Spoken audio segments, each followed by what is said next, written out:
ಪಟ್ಟಣ ಅಂತ ಏನಿದೆಯೋ ಆ ಪಟ್ಟಣದಲ್ಲಿ ಒಂದು ಕಾಲಘಟ್ಟದಲ್ಲಿ ಯೋನನ ತಂದೆಯವರು ವಾಸವಾಗಿದ್ರಂತೆ. ಯೋನನ ಅಪ್ಪ ಅವ್ರು ಏನ್ ಮಾಡಿದ್ರಂತೆ, ಆ ಒಂದು ಕಾಲಘಟ್ಟದಲ್ಲಿ ಅಲ್ಲಿ ವಾಸವಾಗಿರುತ್ತೆ. ಯೋನನ ತಂದೆನ ಆ ನಿನೆವೆ ಪಟ್ಟಣವ್ರು ಏನ್ ಮಾಡಿದ್ರಂತಂದ್ರೆ ಕೊಂದ್ರು ಎಂಬುದಾಗಿ ಚರಿತ್ರೆ ಬರುತ್ತೆ. ಅಲ್ಲೆಲೂಯಾ. ತಂದೆನ ಕೊಂದಿರತಕ್ಕಂಥ ಪಟ್ಟಣಕ್ಕೆ ಮಗನಿಗೆ ಹೇಳ್ಬಿಟ್ಟು ಪ್ರವಾದಿಯಾಗಿರ್ತಕ್ಕಂಥ ಯೋನನಿಗೆ ಹೇಳ್ಬಿಟ್ಟು ನೀನೋಗಿ ಅದಕ್ಕೆ ವಿರುದ್ಧವಾಗಿ ಪ್ರವಾದನೆ ಮಾಡೋದಂದ್ರೆ ಯಾವ್ದಾದ್ರು ಮಗ ಹೋಗ್ತಾನ? ಅಲ್ಲೆಲೂಯಾ. ಅವನಿಗೊಂದು ಭಯ ಇದ್ದೇ ಇರ್ತದೆ. ನನ್ನ ತಂದೆಗೆ ಆ ರೀತಿಯಲ್ಲಿ ಸಂಭವಿಸಿದೆ ಅಂತಂದ್ರೆ ನನ್ನ ಜೀವಿತಕ್ಕೆ ತಂದೆ ಕಾಲಘಟ್ಟದಲ್ಲಿ ನಡೆಸಿರುವಂಥದ್ದು ನನ್ನ ಜೀವಿತ ಕೂಡ ಸಂಭವಿಸಬಹುದು ಎಂಬುದಾಗಿ ಆ ವ್ಯಕ್ತಿ ಭಯದಿಂದ ಕೂಡ ಏನ್ ಮಾಡಿರ್ಬೋದು, ನಿನೆವೆ ಪಟ್ಟಣಕ್ಕೆ ಹೋಗ್ತಿರೆ. ದೇವರು ಹೇಳಿರ್ತಕ್ಕಂಥ ಮಾತನ್ನ ಕೇಳಿದ್ರೆ ಅವನೇನ್ ಮಾಡ್ತಾನೆ, ಆ ವಾಕ್ಯದಲ್ಲಿ ಬರ್ತಿದ್ದಲ್ಲ ಏನಂತಂದ್ರೆ, ಆದರೆ ಇವನು ಯೆಹೋವನ ಸನ್ನಿಧಿಗೆ ತಪ್ಪಿಸಿಕೊಳ್ಳುವ ಹಾಗೆ ತಾರ್ಷೀಷಿಗೆ ಓಡಿ ಹೋಗಬೇಕೆಂದು ಹೊರಟು ಯೊಪ್ಪಕ್ಕೆ ಇಳಿದು. ಅಲ್ಲೆಲೂಯಾ.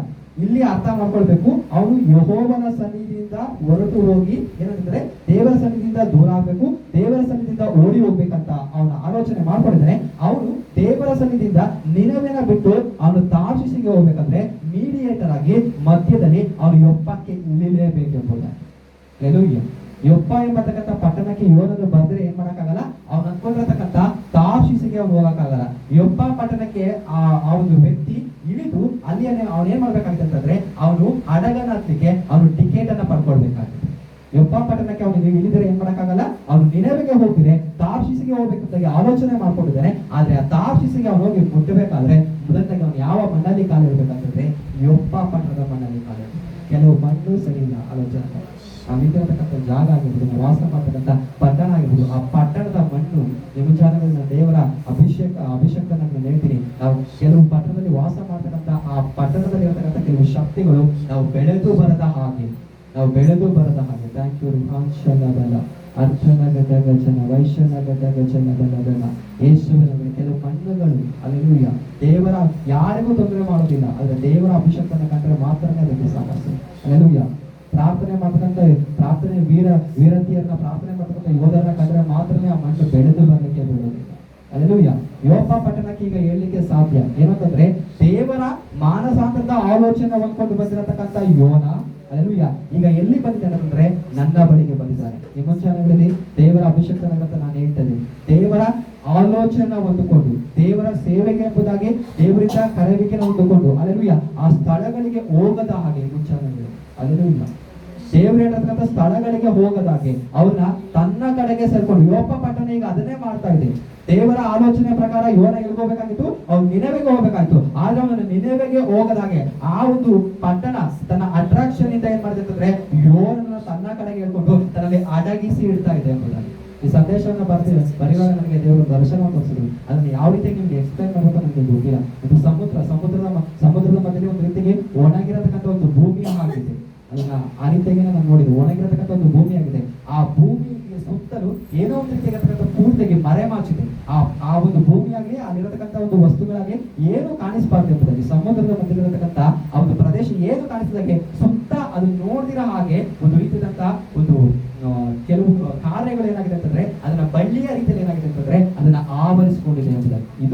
ಇದು ಯೊಪ್ಪ ಪಟ್ಟಣಕ್ಕೆ ಇರತಕ್ಕಂಥ ಒಂದು ಸ್ಪೆಷಾಲಿಟಿ. ಯೊಪ್ಪ ಮಣ್ಣಿಗೆ ಇರತಕ್ಕಂಥ ಒಂದು ಪ್ರತ್ಯೇಕತೆ ಏನಂತಂದ್ರೆ ದೇವರ ಸೇವೆಗೆ ಅಂತ ಒಬ್ಬನ ಕರ್ಕೊಂಡ್ ಬಂದ್ರೆ ದೇವರ ಆಲೋಚನೆ ಹೇಳಕ್ಕಂತ ಒಬ್ಬ ಹೋದ್ರೆ ಅವನ ಆಲೋಚನೆ ಹೇಳದಾಗೆ ಅವನ ಮಾರ್ಗವನ್ನ ತಿರುಗಿಸಿ ಬರತಕ್ಕಂಥ ಪಟ್ಟಣ. ಅಲ್ಲೆಲೂಯಾ. ದೇವರ ಆಲೋಚನೆ ಹೊಂದ್ಕೊಂಡು ಹೋಗಿ ದೇವರ ಕೆಲಸ ಮಾಡ್ಬೇಕಾಗಿದ್ದಲ್ಲ ಆ ಕೆಲಸವನ್ನ ಮಾಡಕ್ಕೆ ಬಿಡ್ತಾರೆ ತನ್ನ ಕಡೆಗೆ ಅಲ್ಲೆಲೂಯಾ ಅವನ ಮಾರ್ಗವನ್ನ ತನ್ನ ಕಡೆಗೆ ಹೇಳ್ಕೊಂಡು ಅವನ ಜೀವಿತವನ್ನ ತನ್ನ ಕಡೆಗೆ ಹೇಳ್ಕೊಂಡು ತನ್ನಲ್ಲಿಯೇ ಅಡಗಿಸಿ ಬಿಡತಕ್ಕಂಥ ಶಕ್ತಿ ಇದು ಯಾವುದು ಯೊಪ್ಪ ಪಟ್ಟಣ ಎಂಬುದಾಗಿ ವಾಕ್ಯ ಹೇಳ್ತದಲ್ಲ. ಅವನ್ ಏನ್ ಮಾಡ್ತಾನೆ ಅಂತಂದ್ರೆ ತಾರ್ಷೀಷಿಗೆ ಹೋಗ್ಬೇಕೆಂಬುದಾಗಿ ಯೊಪ್ಪ ಪಟ್ಟಣಕ್ಕೆ ಬಂದು ಇಳಿತಾನೆ. ಇನ್ನೊಂದ್ಸರಿ ಓದಿ ಆ ಮಾತನ್ನು ಮೊದಲನೇ ಮಾತು. ಆದರೆ ಇವನನ್ನು ಯೆಹೋವನ ಸನ್ನಿಧಿಗೆ ತಪ್ಪಿಸಿಕೊಳ್ಳುವ ಹಾಗೆ ತಾರ್ಷೀಷಿಗೆ ಓಡಿ ಹೋಗಬೇಕೆಂದು ಹೊರಟು ಯೊಪ್ಪಕ್ಕೆ ಇಳಿದು ಅಲ್ಲಿ ತಾರ್ಷೀಷಿಗೆ ತೆರಳುವ ಹಡಗನ್ನು ಕಂಡು ಬಾಡಿಗೆ ಕೊಟ್ಟು ಯೆಹೋವನ ಸನ್ನಿಧಿಯಿಂದ ತಾರ್ಷೀಷಿಗೆ ಪ್ರಯಾಣ ಮಾಡಬೇಕೆಂದು ಹಡಗಿನವರೊಡನೆ ಅದನ್ನು ಹತ್ತಿದನು. ಅಲ್ಲೆಲೂಯಾ. ಅಂದ್ರೆ ಆ ವ್ಯಕ್ತಿ ಯೊಪ್ಪ ಪಟ್ಟಣಕ್ಕೆ ಇಳಿದು ಅಲ್ಲೆಲೂಯಾ ತಾರ್ಷೀಷಿಗೆ ಹೋಗ್ಬೇಕೆಂಬುದಾಗಿ ಅವನು ಪ್ರಯಾಣವನ್ನ ಮಾಡಲಿಕ್ಕೆ ಬಯಸ್ತಾ ಇದ್ದಾನೆ ಎಂಬುದಾಗಿ. ಈ ಮುಂಚಾನೆಗಳಲ್ಲಿ ಈ ವಾಕ್ಯನ ಧ್ಯಾನಿಸುವಾಗ ದೇವರ ನಮ್ಮೆಲ್ಲರೊಟ್ಟಿಗೆ ಹೇಳುವಂತಹ ಮಾತೇನಂತಂದ್ರೆ ದೇವರ ವಾಗ್ದಾನ ಯಾರ ಮೇಲಿದ್ರು ಒಂದು ಸ್ಥಳಕ್ಕೆ ಕಳಿಸ್ಬೇಕಂದ್ರೆ ದೇವರು ಯಾರನ್ನ ನೇಮಿಸಿದಾರೋ ಅವ್ರನ್ನ ಆ ಸ್ಥಳಕ್ಕೆ ಕಳಿಸದ ಹಾಗೆ ಆ ಪಟ್ಟಣ ಯೊಪ್ಪ ಪಟ್ಟಣ ಏನ್ ಮಾಡಿದೆ ಅಂತಂದ್ರೆ ಅವರ ಜೀವಿತವನ್ನ ತನ್ನಲ್ಲಿಗೆ ಕರೆದುಕೊಂಡು ಅವರ ಜೀವಿತವನ್ನ ಅಡಗಿಸಿ ಬಿಡ್ತದೆ ಎಂಬುದು. ಕೆಲವು ಪಟ್ಟಣಗಳ ಹಾಗೆ ಇದೆ. ಅದಕ್ಕೆ ಮುಂಚೆ ಮುಂಚಾನೆಗಳಲ್ಲಿ ದೇವರು ಹೇಳ್ತಾರೆ, ನೀವಿರತಕ್ಕಂಥ ಮಣ್ಣು, ನೀವಿರತಕ್ಕಂಥ ಪಟ್ಟಣ ಯೊಪ್ಪ ಪಟ್ಟಣದ ರೀತಿಯಲ್ಲಿ ಇದೆಯಾ ಎಂಬುದಾಗಿ. ಅದಕ್ಕೆ ದೇವರು ಈ ಮುಂಚಾನೆಗಳಲ್ಲಿ ದೇವರು ನಮಗೆ ಆಲೋಚನೆ ಕೊಡ್ತಾರೆ, ಯೊಪ್ಪ ಪಟ್ಟಣದ ಚರಿತ್ರೆನ ಭಯ ಪಡೆದು ಬೇಡ, ನಾನು ಬದಲಾಯಿಸಿದ್ದೇನೆ ಅಂತ. ಅಲ್ಲೆಲೂಯ್ಯ.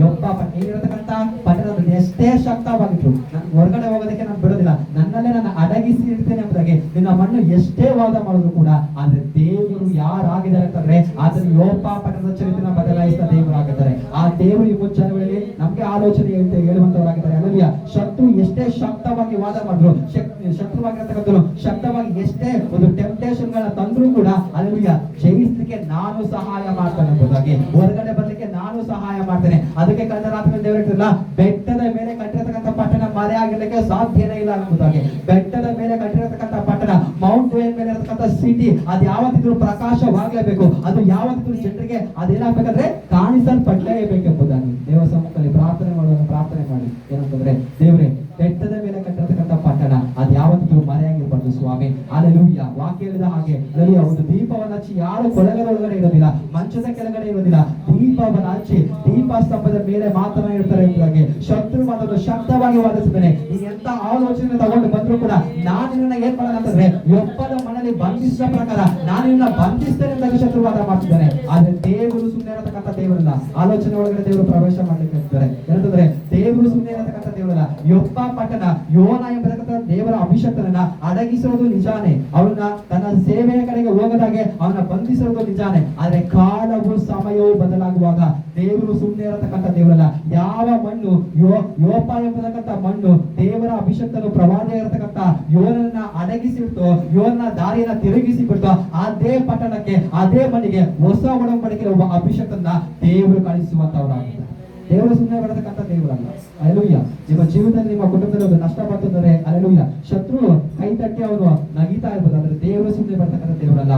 ಅದಕ್ಕೆ ದೇವರು ಈ ಮುಂಚಾನೆ ಹೇಳ್ತಾರೆ, ನೀನು ಮಾಡತಕ್ಕಂಥ ಪ್ರಾರ್ಥನೆ, ನೀವು ಸುರಿಸಿರ್ತಕ್ಕಂಥ ಕಣ್ಣೀರು, ಮುಂದೆ ಒಂದು ಕಾಲಘಟ್ಟ ಬರ್ತದೆ, ಆ ಕಾಲಘಟ್ಟದಲ್ಲಿ ಅದು ಸಾಕ್ಷಿಯಾಗಿ ಬದಲಾಗ್ತದೆ. ನೀವದನ್ನ ಹೇಳ್ತೀರಾ ಎಂಬುದಾಗಿ ಬೈಬಲ್ ಅಲ್ಲಿ ಹೇಳುತ್ತೆ. ಯೇಸು ಸ್ವಾಮಿ ಅವರು ಸೇವೆ ಮಾಡ್ತಿರತಕ್ಕಂಥ ಒಂದು ಕಾಲಘಟ್ಟದಲ್ಲಿ ಒಬ್ಬ ವ್ಯಕ್ತಿಗೆ ಹುಟ್ಟು ಕೂಡನಿಗೆ, ನಾನು ಅದನ್ನ ಕಳೆದ ವಾರದಲ್ಲಿ ಒಂದ್ಸರಿ ಹೇಳಿದ್ದಲ್ಲ, ದೇವರು ಒಬ್ಬ ಹುಟ್ಟು ಕೂಡನಿಗೆ ನೆಲದ ಮೇಲೆ ಉಗುಳಿ ಅದನ್ನ ಏನ್ ಮಾಡ್ತಾರೆ, ಕೆಸರು ಮಾಡಿ ಅವನ ಕಣ್ಣಿಗಿಟ್ಟು ಅವನಿಗೆ ಆ ಒಂದು ಕೊಳಕ್ಕೆ ಹೋಗಿ ಬೆದ್ದೇಸ್ತಾ ಎಂಬತಕ್ಕಂಥ ಒಂದು ಕೊಳಕ್ಕೆ ಹೋಗಿ ಅದನ್ನ ತೊಳ್ಕೊಂಡು ಬಾ ಎಂಬುದಾಗಿ ಅವನ ಕಣ್ಣು ಹೊಂದಿದವನಾಗಿ ಬರ್ತಾನೆ ಎಂಬುದಾಗಿ ಸತ್ಯವಿರುತ್ತೆ.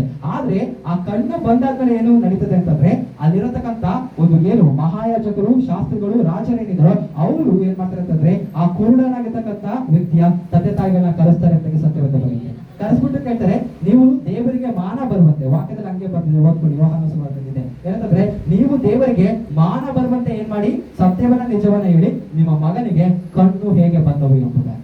ಅವ್ರು ಹೇಳ್ತಾರೆ ಏನಂತಂದ್ರೆ, ಅವನಿಗೆ ಕಣ್ಣು ಹೇಗೆ ಬಂದವ ನಮಗಂತೂ ಗೊತ್ತಿಲ್ಲ, ಅವನು ಬುದ್ಧಿಜ್ಞಾನ ಉಳ್ಳತಕ್ಕಂಥದ್ದಾಗಿದ್ದಾನೆ, ಅವನು ಬೆಳೆದಿದ್ದಾನೆ, ಅವನಿಗೂ ಆಲೋಚನೆ ಇದೆ, ಇದರ ಕುರಿತಂತ ಸಾಕ್ಷಿನ ನಾವು ಕೇಳೋದಿಲ್ಲ, ಅವನನ್ನೇ ಕರೆಸ್ರಿ, ಅವನ ಬಾಯಿಂದನೇ ಕೇಳ್ರಿ ಅಂತ. ಅವನು ಬರ್ತಾನೆ, ಅವನು ಬಂದ್ಮೇಲೆ ನಿನ್ ಕಣ್ಣು ಹೆಂಗ್ ಬಂದು ಅಂತ ಕೇಳೋ, ಅವನು ಹೇಳ್ತಾನೆ, ನಜರೇತಿನ ಯೇಸು ಇದ್ದಾನಲ್ಲ, ಅವನು ಕಣ್ಣಿಗೆ ಕೆಸರು ಮಾಡಿದ್ಕ ನನಗೆ ಕಣ್ಣು ಬಂದು ಅಷ್ಟೇ ನನಗೆ ಗೊತ್ತಿರೋದು ಎಂಬುದಾಗಿ. ಅದ್ರ ಅರ್ಥ ಏನಂತಂದ್ರೆ, ನೀವು ಮಕ್ಕಳೇ ನೀವ್ ಹೇಳ್ಬೇಕಾಗಿದ್ದಂತ ಸಾಕ್ಷಿನ ನಿಮ್ ಮನೇಲಿ ಯಾರು ಹೇಳೋದಿಲ್ಲ, ದೇವರು ನಿಮ್ಮ ಬಾಯಿಂದ ಏನ್ ಸಾಕ್ಷಿ ಬರೆಸ್ಬೇಕೋ ಅದನ್ನ ನಿಮ್ಮ ಬಾಯಿಂದನೇ ಬರೆಸ್ತಾರೆ. ಅಲ್ಲೆಲೂಯ್ಯ. ನೀವೇ ಆ ತಂದೆ ತಾಯಿಗಳು ಹಾಗೆ ಹೇಳ್ತಾರೆ, ಅವನಿಗೆ ಜ್ಞಾನ ಇದೆಯಲ್ಲ, ಅವನಿಗೆ ಆಲೋಚನೆ ಇದೆಯಲ್ಲ, ನಮ್ಮನ್ನೇನ್ ಕೇಳ್ತಿದ್ರ, ಕಣ್ಣು ಬಂದಿರೋದು ಅವನಿಗೆ, ಕಣ್ಣು ಓದ್ಕೊಡತಕ್ಕಂಥ ಅವನ ಸಾಕ್ಷಿನ ಅವನೇ ಹೇಳ್ತಾನೆ ಎಂಬುದಾಗಿ. ನಿಮ್ಮ ಸಾಕ್ಷಿನ ಬೇರೆ ಯಾರು ಹೇಳಲಿಕ್ಕೆ ಸಾಧ್ಯ ಇಲ್ಲ, ನಿಮ್ಮ ಸಾಕ್ಷಿನ ದೇವರು ನಿಮ್ಮ ಬಾಯಿಂದನೇ ಬರೆಸ್ತಾರೆ ಎಂಬುದಾಗಿ. ಆದ್ರೆ ಕಾಲವು ಸಮಯವು ಕೂಡ ಅದಕ್ಕೋಸ್ಕರ ದೇವರು ನೇಮಿಸಿದರೆ ಆ ಕಾಲಘಟ್ಟ ಸಮಯ ಬರುವಾಗ ಏನಾಗ್ತದಂದ್ರೆ ಆ ಸಾಕ್ಷಿನ ಹೇಳುವಾಗೆ ದೇವರ ಪರಿಶುದ್ಧಾತ್ಮರು ಸಹಾಯ ಮಾಡ್ತಾರೆ. ಈಗ ಯೋಪ ಪಟ್ಟಣದ ಚರಿತ್ರೆ ನಾವು ನೋಡ್ತಿರುವಾಗ ಯೋಪ ಪಟ್ಟಣ ಎಂತದ್ದು ಅಂತಂದ್ರೆ ದೇವರ ಅಭಿಷೇಕರ ದೇವರ ಕೆಲಸಕ್ಕೆ ಬಿಡದ ಹಾಗೆ ತನ್ನಲ್ಲಿ ಅಡಗಿಸಿರತಕ್ಕಂತ ಒಂದು ಮಣ್ಣು ಯೋಪದ ಮಣ್ಣಾಗಿದೆ. ಆದ್ರೆ ಕಾಲವು ಸಮಯವು ಕಂಡಾಗ ದೇವರ ಅಭಿಷೇಕನಾಗಿರ್ತಕ್ಕಂಥ ಪೇತ್ರನ ಅದೇ ಮಣ್ಣಿಗೆ ಕಳಿಸಿ ಅಲ್ಲೆಲೂಯ್ಯ ಅದರ ಚರಿತ್ರೆನ ಬದಲಾಯಿಸುವಾಗೆ ದೇವರು ಮಾಡ್ತಾರೆ ಎಂಬುದಾಗಿ. ಇದರಲ್ಲಿ ನಾನೊಂದು ಆಲೋಚನೆ ಹೇಳಕ್ಕೆ ಬಯಸ್ತೇನೆ, ಕೇಳಿ. ಏನಂತಂದ್ರೆ ಯೇಸು ಸ್ವಾಮಿ ಜೊತೆ 3.5 ವರ್ಷ ಪೇತ್ರನು ನಡೆದಿದ್ದಾರೆ. ಅಲ್ಲೆಲೂಯ್ಯ. ಮೇಲ್ಮನೆಯಲ್ಲಿ ಅಭಿಷೇಕ ಹೊಂದ್ಕೊಂಡು ಬಂದಿದ್ದಾರೆ. ಅಲ್ಲೆಲೂಯ್ಯ. ಅಭಿಷೇಕವನ್ನು ಹೊಂದ್ಕೊಂಡು ಬಂದು ಅವರು ಸೇವೆಯನ್ನ ಮಾಡ್ತಿರ್ತಕ್ಕಂಥ ಕಾಲಘಟ್ಟದಲ್ಲಿ ದೇವರವನ್ನ ನಿಯೋಗದ ಪ್ರಕಾರವಾಗಿ ಯೋಪ ಪಟ್ಟಣಕ್ಕೆ ಕಳಿಸಿದ್ದಾರೆ. ಅಂದ್ರೆ ಯೇಸು ಸ್ವಾಮಿ ಜೊತೆ ನಡೆದಿರ್ತಕ್ಕಂಥ ಅಭಿಷೇಕರು ಮೇಲ್ಮನೆಯಲ್ಲಿ ಪರಿಶುದ್ಧಾತ್ಮನ ಸಾನ್ನಿಧ್ಯನ ಅಭಿಷೇಕ ಹೊಂದ್ಕೊಂಡು ಬಂದಿರತಕ್ಕಂಥ ಪೇತ್ರನೇ ಯೋಪ ಪಟ್ಟಣಕ್ಕೆ ಕಾಲಿಟ್ರೆ ಯೋಪದ ಚರಿತ್ರೆ ಬದಲಾಯಿತಂದ್ರೆ ನಿನ್ನ ಮನೆಗೆ ಪೇತ್ರ ಅಲ್ಲ ಬರ್ತಾ ಇರೋದು, ನಿನ್ನ ಮನೆಗೆ ಪ್ರವಾದಿ ಎಲ್ಲ ಬರ್ತಾ ಇರೋದು, ನಿನ್ನ ಸಭೆಗೆ ದೇವ ಸೇವಕರೆಲ್ಲ ಬರ್ತಾ ಇರೋದು, ಸಾಕ್ಷಾತ್ ಆಗಿರ್ತಕ್ಕಂಥ ಭೂಮಿ ಆಕಾಶನ ಉಂಟು ಮಾಡಿದ ದೇವರು, ಸಕಲ ಜೀವರಾಶಿಗಳ ಒಡೆಯರು, ಯಜಮಾನ ಆಗಿರ್ತಕ್ಕಂಥ ದೇವರು. ಆತನು ಬಂದ್ರೆ, ಪೇತ್ರನು ಹೋದ್ರೇನೆ ಯೋಪ ಪಟ್ಟಣದ ಚರಿತ್ರೆ ಬದಲಾಗ್ತದೆ. ನನ್ನ ದೇವರು ಸರ್ವಶಕ್ತನಾಗಿರ್ತಕ್ಕಂಥ ದೇವರು. ಆತನು ಬರದಂದ್ರೆ ನಿನ್ನ ಚರಿತ್ರೆ, ನಿನ್ನ ಮಣ್ಣಿನ ಚರಿತ್ರೆ, ನಿನ್ನ ಅಡಗಿಸಿರ್ತಕ್ಕಂಥ ದುಷ್ಟಶಕ್ತಿಗಳ ಕಾರ್ಯಗಳ ಆತನು ಆ ತಂದೆಗಳನ್ನ ಓದೇದು. ಅಲ್ಲೆಲ್ಲೂಯ್ಯ. ಚರಿತ್ರನ ಬದಲಾಯಿಸ್ತಾರೆ ಅಂತಾನೆ ದೇವರು. ಮುಂಜಾನೆ ಚರಿತ್ರನ ಬದಲಾಯಿಸ್ತಾರೆ, ನೇಮ್ಗಳನ್ನ ಆತನ ಬದಲಾಯಿಸುವಂತನಾಗಿದ್ದಾನೆ. ಈ ಮುಂಜಾನೆ ನನ್ನ ದೇವರ ಅಭಿಷೇಕನಾಗಿ ಹೇಳ್ತಿದ್ದೀನಿ, ನೀಗಿರತಕ್ಕಂಥ ಹೆಸರುಗಳನ್ನ ಆತನ ಬದಲಾಯಿಸ್ತಾನೆ. ನಿನ್ನ ಹೆಸರು ಹಿಂದಗಡೆ ಇರತಕ್ಕಂಥ ದೋಷವನ್ನ ದೇವರು ತೆಗೆದಾಕ್ತಾರೆ ಅಂತಾಗಿ. ನಿನ್ನ ಹೆಸರು ಮೇಲೆ ಇರತಕ್ಕಂಥ ದೋಷ ಏನಿದೆಯೋ ನನಗೆ ಗೊತ್ತಿಲ್ಲ, ನನ್ನ ಸಂದೇಶದ ಒಳಗಡೆ ಇದಿಲ್ಲ, ಆದ್ರೆ ಪರಿಶುದ್ಧಾತ್ಮದೇವರು ಹೇಳೋದ್ರಿಂದ ನಾನು ಹೇಳ್ತಿದ್ದೀನಿ, ನಿನ್ನ ಹೆಸರ ಒಳಗಡೆ ದೋಷನ ದೇವರು ತೆಗೆದಾಕ್ತಾರೆ. ನಿನ್ನ ಹೆಸರ ಹಿಂದಗಡೆ ಏನು ದೋಷ ಇದೆಯೋ ಆ ದೋಷವನ್ನ ಈ ಮುಂಚಾನೆ ವೇಳೆ ದೇವರು ತೆಗೆದಾಕ್ತಾ ಇದ್ದಾರೆ ಎಂಬುದಾಗಿ ಕರಗಳ ತಟ್ಟಿ ದೇವರು ನಿಮ್ಗೆ ಇರತಕ್ಕಂಥ ದೋಷ, ಹೆಸರಿಂದ ಬಂದಿರತಕ್ಕಂಥ ದೋಷ, ಅದು ರಾಶಿ ಫಲದಿಂದ ಬಂದಿರತಕ್ಕಂಥ ದೋಷ ಆಗಿದ್ರು, ಅದು ಏನೇ ದೋಷ ಆಗಿದ್ರು ಈ ಮುಂಚಾನೆ ವೇಳೆ ಅದನ್ನು ಪರಿಹರಿಸಿ ಕೊಡ್ತಾ ಇದ್ದಾರೆ ಎಂಬುದಾಗಿ. ಕಾರಣ ಏನಂತಂದ್ರೆ ದೇವರು ಯೋಪ ಪಟ್ಟಣದ ಚರಿತ್ರೆನ ಬದಲಾಯಿಸಿದಂತ ದೇವರು ನಮ್ಮ ಚರಿತ್ರೆನ ಕೂಡ ಅದನ್ನು ಬದಲಾಯಿಸುವಂತಾನೆ. ಅದಕ್ಕೆ ಅರ್ಥ ಮಾಡ್ಕೊಳ್ಳಿ ಏನಂತಂದ್ರೆ ಯೋಪ ಪಟ್ಟಣ ಅಭಿಷಕ್ತರನ್ನ ಏನ್ ಮಾಡುವಂತದ್ದಾಗಿದೆ ಅಂತಂದ್ರೆ ಅದು ಅಡಗಿಸಿ ಇರತಕ್ಕಂಥ ಒಂದು ಪಟ್ಟಣವಾಗಿದೆ. ನಾವು ವಾಸ ಮಾಡತಕ್ಕಂಥ ಪಟ್ಟಣ ಅಂತ ಪಟ್ಟಣ ಆಗಿದ್ರು ಕೂಡ ನಾವು ಶಕ್ತವಾಗಿ ಪ್ರಾರ್ಥನೆ ಮಾಡುವಾಗ, ಯಾರ ರೀತಿಯಲ್ಲಿ ಪೇತ್ರನ ರೀತಿಯಲ್ಲಿ ಶಕ್ತವಾಗಿ ಪ್ರಾರ್ಥನೆ ಮಾಡುವಾಗ, ಊಟಕ್ಕೆ ಇನ್ನು ಅರ್ಧ ಗಂಟೆ ಊಟ ಸಿದ್ಧವಾಗ್ತಾ ಇದೆ ಎಂಬುದಾಗಿ ಆ ವ್ಯಕ್ತಿ ವಿಶ್ರಾಂತಿ ತೆಗೆದುಕೊಳ್ಳದ ಹಾಗೆ ಹೋಗಿ ಬಾಳಿಗೆ ಮನೆಯಲ್ಲಿ ಹೇಗೆ ಫಸ್ಟ್ ಒಳಗೆ ಹೋಗಿ ಆ ವ್ಯಕ್ತಿ ಹೇಗೆ ಪ್ರಾರ್ಥನೆ ಮಾಡಿ ಧ್ಯಾನ ಪರವಶನಾದನೋ ಆ ರೀತಿಯಾಗಿ ಆಗ್ಬೇಕು. ಪ್ರಾರ್ಥನೆ ಸುಮ್ಮನೆ ಏನೋ ಅಂತ ಮಾಡೋದಲ್ಲ, ತಣ್ಣಗೂ ಬೆಚ್ಚಗಿದ್ರೆ ಪ್ರಾರ್ಥನೆ ಮಾಡೋದಲ್ಲ, ಪ್ರಾರ್ಥನೆ ಹೋಗಿ ಧ್ಯಾನ ಪರವಶರಾಗಬೇಕು. ಧ್ಯಾನ ಪರವಶ ಅಂತಂದ್ರೆ ಹೋಗಿ ಪ್ರಾರ್ಥನೆ ಹೋಗಿ ಕಣ್ಮುಚ್ಚಿ ಪ್ರಾರ್ಥನೆಗೆ ಕೂತ್ಕೊಂಡ್ರೆ ಮತ್ತೆ ಕಣ್ ತೆಗೆದಾಗಲೇ ಗೊತ್ತಾಗಬೇಕು ಏನಂತಂದ್ರೆ ನಾನು ಇಲ್ಲಿದ್ದೇನಾ ಅಥವಾ ಈ ಸ್ಥಳದಲ್ಲಿ ಪ್ರಾರ್ಥನೆ ಮಾಡ್ತೇನೆ. ಅದಕ್ಕೆ ಹೇಳಿದ್ರೆ ಪ್ರಾರ್ಥನೆ ಮೈ ಮರೆಯುವಂಥದ್ದು, ಪ್ರಾರ್ಥನೆ ಧ್ಯಾನ ಪರವಶ ಆಗುವಂಥದ್ದು ಎಂಬುದಾಗಿ ಪೇತ್ರನ ಜೀವಿತದಲ್ಲಿ ಅದೇ ಸಂಭವಿತ್ತು. ಅವ್ರು ಹೋಗಿ ಪ್ರಾರ್ಥನೆ ಕೂತ್ಕೊಂಡು ಧ್ಯಾನ ಪರವಶ ಆಗ್ತಾರಂತೆ, ಅವ್ರಿಗೆ ಅಲ್ಲಿ ದರ್ಶನ ಬರ್ತದೆ. ಪ್ರಾರ್ಥನೆಯಲ್ಲಿ ಸುಮ್ಮನೆ ಇದ್ದು ಹೋಗಿ ಪ್ರಾರ್ಥನೆ ಮಾಡಿ ಬರುವಂತದ್ದಲ್ಲ, ಅದ್ರೊಳಗಡೆ ಧ್ಯಾನ ಪರವಶರಾಗಿ ದೇವರು ನಿಮ್ಮೊಟ್ಟಿಗೆ ಮಾತನಾಡ್ಬೇಕು. ದರ್ಶನನೇ ಬರ್ಬೇಕಂತೇನಿಲ್ಲ, ದೇವರು ಪ್ರಕಟಣೆಗಳನ್ನ ಕೊಡ್ಬೋದು ಅಥವಾ ನಿನ್ನ ಹೃದಯದ ಒಳಗಡೆ ಶಕ್ತವಾಗಿರೋ ಪ್ರೇರೇಪಣೆ ಕೊಡ್ಬೋದು. ದೇವರು ಹಿಂಗೆ ಮಾಡು ಅಥವಾ ಹಿಂಗೆ ಸಂಭವಿಸುವ ಜೊತೆಗೆ ಏನಾದ್ರೂ ನಿಮ್ಮ ಜೀವಿತಕ್ಕೆ ಅಥವಾ ನಿಮಗೆ ಸಂಬಂಧಪಟ್ಟ ಜೀವಿತಕ್ಕೆ ನಿನ್ನ ಹೃದಯದ ಒಳಗಡೆಯಿಂದ ದೇವರು ಶಕ್ತವಾದ ಪ್ರೇರೇಪಣೆ ಕೊಡ್ತಾರೆ. ಯಾವಾಗ ಅಂತಂದ್ರೆ ನೀವು ಧ್ಯಾನ ಪರವಶರಾಗಬೇಕು.